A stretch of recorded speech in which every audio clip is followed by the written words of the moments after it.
आप सभी को निर्जला एकादशी की हार्दिक शुभकामनाएं। आज हम इस वीडियो में बात करेंगे निर्जला एकादशी का व्रत साल 2025 में कब रखा जाएगा, क्योंकि इस बार निर्जला एकादशी की तिथि 2 दिन पड़ रही है, जिस वजह से निर्जला एकादशी का व्रत किस दिन रखा जाए इसको लेकर संशय की स्थिति बनी हुई है। तो आपको इस वीडियो में निर्जला एकादशी व्रत की सही तारीख बताएंगे कि व्रत किस दिन रखना श्रेष्ठ होगा, साथ ही व्रत पारण का समय भी बताएंगे और इसकी संपूर्ण पूजा विधि क्या है। निर्जला एकादशी व्रत के जरूरी नियम क्या क्या है, इस व्रत का क्या महत्व है, इस दिन क्या दान करना चाहिए, इसकी संपूर्ण जानकारी आपको इस वीडियो में प्राप्त होगी। लेकिन वीडियो शुरू करने से पहले आपसे निवेदन है कि यदि वीडियो आपको थोड़ा सा भी अच्छा लगे तो कृपया एक बार लाइक अवश्य कर दीजिएगा और मनोकामना पूर्ति के लिए कमेंट बॉक्स में अवश्य लिखिएगा जय श्री हरि या जय लक्ष्मी नारायण। तो चलिए बात करते हैं निर्जला एकादशी की। दोस्तों, निर्जला एकादशी का व्रत सभी एकादशियों में सबसे श्रेष्ठ माना जाता है। ऐसा इसलिए क्योंकि इस व्रत को करने से व्यक्ति को सभी एकादशियों से प्राप्त होने वाले फल के समान व्रत फल मिलता है। साथ ही जन्म जन्मांतर में किए गए समस्त पाप नष्ट हो जाते हैं और मोक्ष की प्राप्ति होती है। दोस्तों, ज्येष्ठ माह के शुक्ल पक्ष में आने वाली एकादशी निर्जला एकादशी के नाम से पूजी जाती है। इस व्रत को भीम ने शुरू किया था अपने गुरु व्यास जी के कहने पर, इसीलिए इसे भीमसेनी व पांडव एकादशी के नाम से भी जाना जाता है।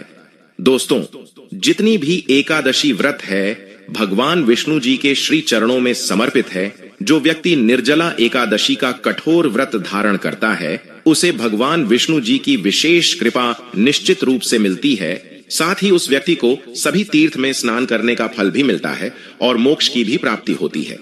आपको बता दें कि निर्जला का मतलब है बिना जल और आहार के दिन भर का उपवास। निर्जला एकादशी बाकी एकादशी से सबसे कठिन मानी गई है, क्योंकि इसमें एकादशी को सूर्योदय से लेकर अगले दिन द्वादशी तिथि को सूर्योदय तक बिना जल और भोजन के रहना होता है। दोस्तों, निर्जला एकादशी का व्रत करने से साल भर की 24 एकादशियों का फल मिलता है। जो लोग साल भर की एकादशी का व्रत ना कर सके तो वह निर्जला एकादशी का व्रत जरूर करें। दोस्तों, निर्जला एकादशी का व्रत स्त्री और पुरुष दोनों कर सकते हैं। निर्जला एकादशी का व्रत कब करना है, पारण कब किया जाएगा, यह जानने से पहले इस व्रत की पूजा विधि नियम जानना जरूरी है। दोस्तों, एकादशी व्रत के नियम दशमी से ही शुरू हो जाते हैं।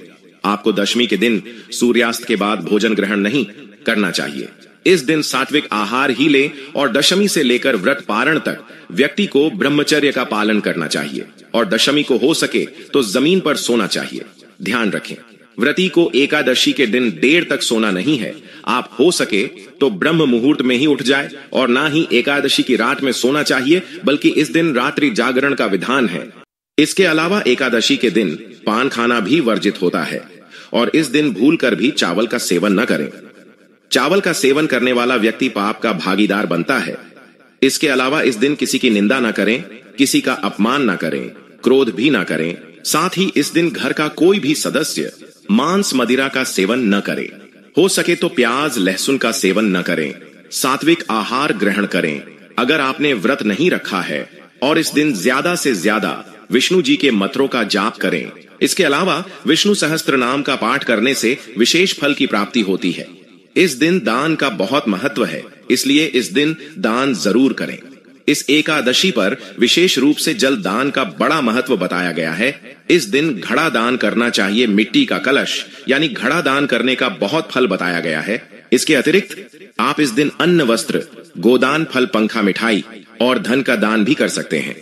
दोस्तों, निर्जला एकादशी का व्रत बिना जल करना होता है, इसलिए इस दिन जल कब और कितना पीना होता है इसकी जानकारी दें।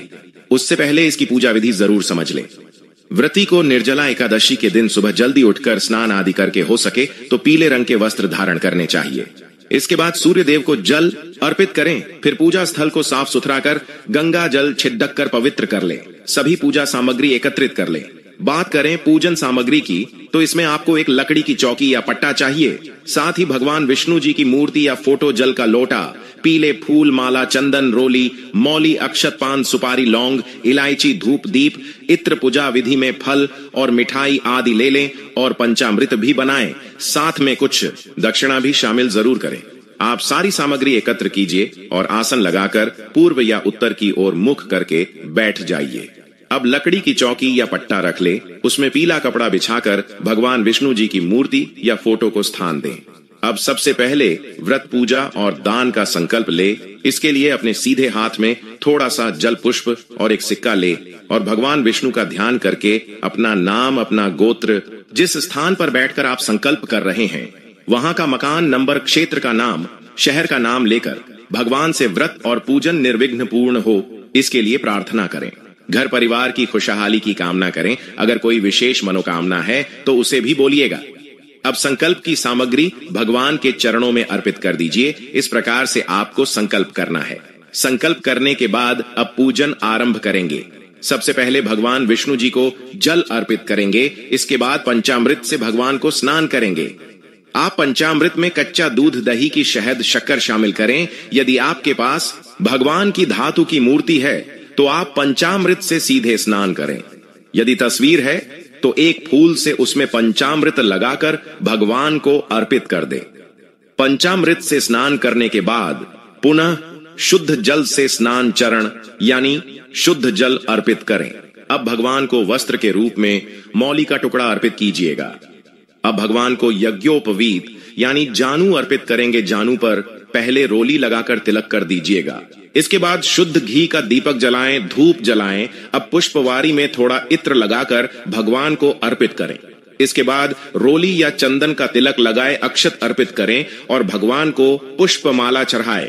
अब भगवान को हाथ से दीप दिखाएं, बिना दीपक को उठाए हुए या पुष्प में धूप दिखाकर भगवान को अर्पित कर दें। अब भगवान को भोग लगाएं। इसमें आप फल, मिठाई, मिश्री, बताशा और भगवान जी को पंचामृत का भोग जरूर लगाएं। साथ में तुलसी का पत्ता जरूर रखें। भोग लगाने के बाद जल का आचमन करें। इसके बाद भगवान को तांबूल यानी कि पान के पत्ते पर 2 लौंग, 1 इलायची, 1 सुपारी रखकर अर्पित करें।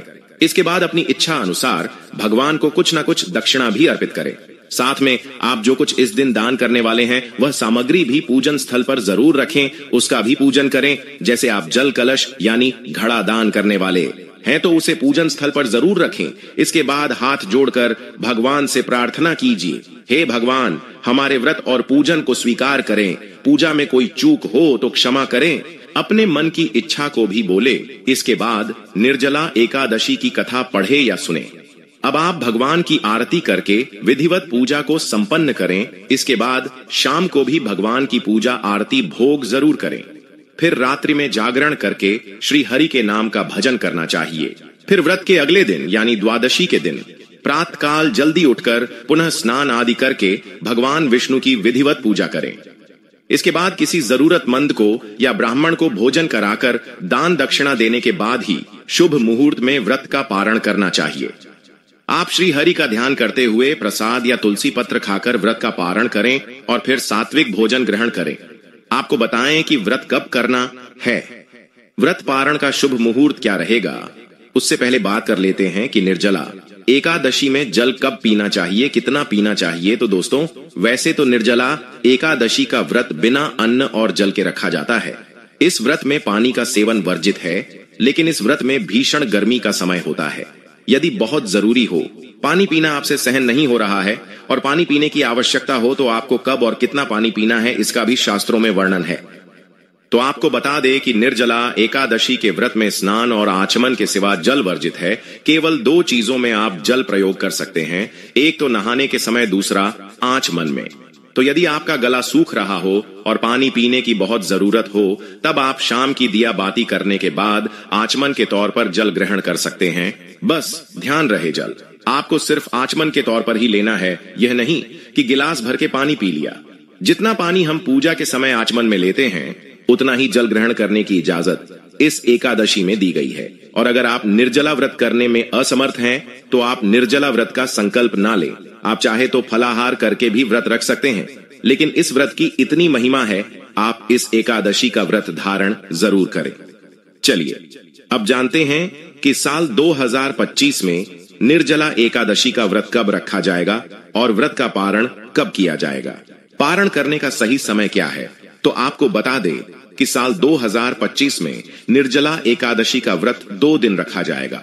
क्योंकि इस बार एकादशी तिथि 2 दिन पड़ रही है। हम आपको बताएंगे कि किस दिन किस व्यक्ति को व्रत रखना चाहिए, कब व्रत रखना श्रेष्ठ होता है। तो आपको बता दें कि ज्येष्ठ माह के शुक्ल पक्ष की एकादशी तिथि की शुरुआत 6 जून 2025 की प्रातः काल 2:15 पर हो रही है और एकादशी तिथि की समाप्ति 7 जून 2025 की प्रातः काल 4:45 पर होगी। तो इस हिसाब से एकादशी का व्रत 2 दिन रखा जाएगा, पहले 6 जून 2025 दिन शुक्रवार को और दूसरा 7 जून 2025 दिन शनिवार को। ध्यान रहे, जो व्यक्ति पारंपरिक जीवन में है यानी गृहस्थ जीवन में है, सामान्य जन है और उदया तिथि को महत्व देते हैं, तो वह पहले दिन वाली एकादशी यानी 6 जून 2025 दिन शुक्रवार को व्रत रखेंगे और 7 जून को पारण करेंगे। लेकिन जो लोग सन्यासी है, विधवा है और मोक्ष के इच्छुक व्यक्ति हैं यानी वैष्णव जन है, तो वह दूसरे दिन वाली एकादशी यानी 7 जून 2025 दिन शनिवार को व्रत रखेंगे और 8 जून को पारण करेंगे। चलिए अब जानते हैं कि जो लोग 6 जून 2025 को व्रत रखेंगे तो वह पारण कब करेंगे।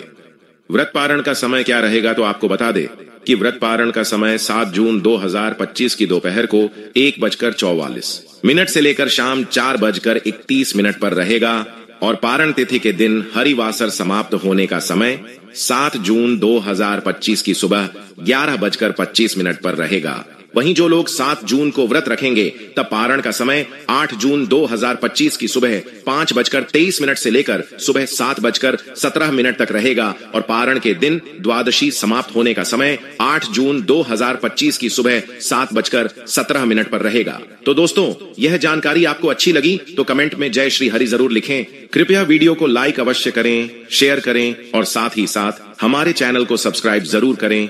धन्यवाद।